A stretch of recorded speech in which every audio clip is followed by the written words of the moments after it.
मेरे प्यारे साथियों, नमस्ते। आज मैं आंखें खोल करके आपसे वार्ता नहीं करूंगा। आपको हैरानी होगी, लेकिन आपको ये भी पता होगा कि मोदी अभी ध्यान में है, अभी मेडिटेशन में है, अभी साधना में लीन है।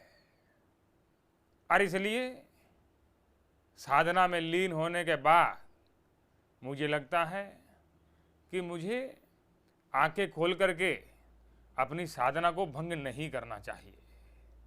प्यारे साथियों, मैं जब क्षमा कीजिए, मेडिटेशन में आने के लिए घोषणा कर चुका था, तो कुछ लोगों को पीड़ा होने लगी, उनके पेट में दर्द होने लगा।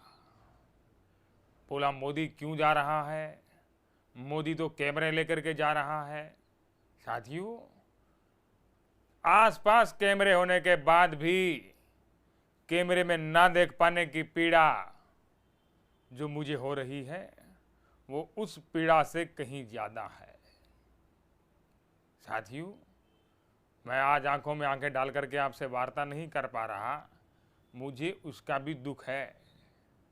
ये मेडिटेशन की आवश्यकता क्यों पड़ी? पिछले कुछ दिनों में रैलियां जो हो रही थी, इन रैलियों में न जाने मेरे मुंह से क्या क्या निकला। मैंने जब विचार किया तो मुझे किसी ने बताया कि आपको अगर थोड़ा बहुत लगता है कि आपने कुछ गलत कह दिया या आपके मुंह से कुछ निकल गया, तो आप इसका पश्चाताप कर सकते हैं। और साथियों, मेरा तो पुराने ऋषियों मुनियों से नाता रहा है। ऋषि मुनि जितने पुराने थे, उतना ही पुराना मेरा उनसे नाता रहा है।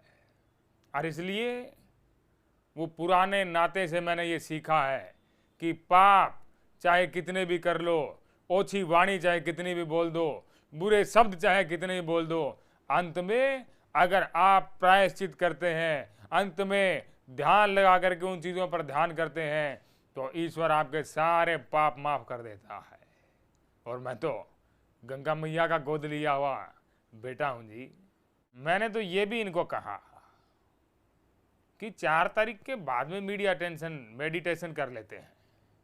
इन्होंने कहा, मोदी जी, जिस प्रकार के हालात हैं, आप 4 से पहले कर लीजिए, हो सकता है बाद में आप परमानेंट ध्यान में, साधना में चले जाएं। और इसलिए मुझे ये पहले ही करना पड़ा। और इसलिए मैं अब चाहता हूं कि मुझे ध्यान में रहने दिया जाए। कैमरे वाले सब है ना भैया आसपास, मुझे ध्यान में रहने दीजिएगा, बिल्कुल भी शोर नहीं करना है, चुपचाप वीडियो बनाना है। बहुत बहुत धन्यवाद।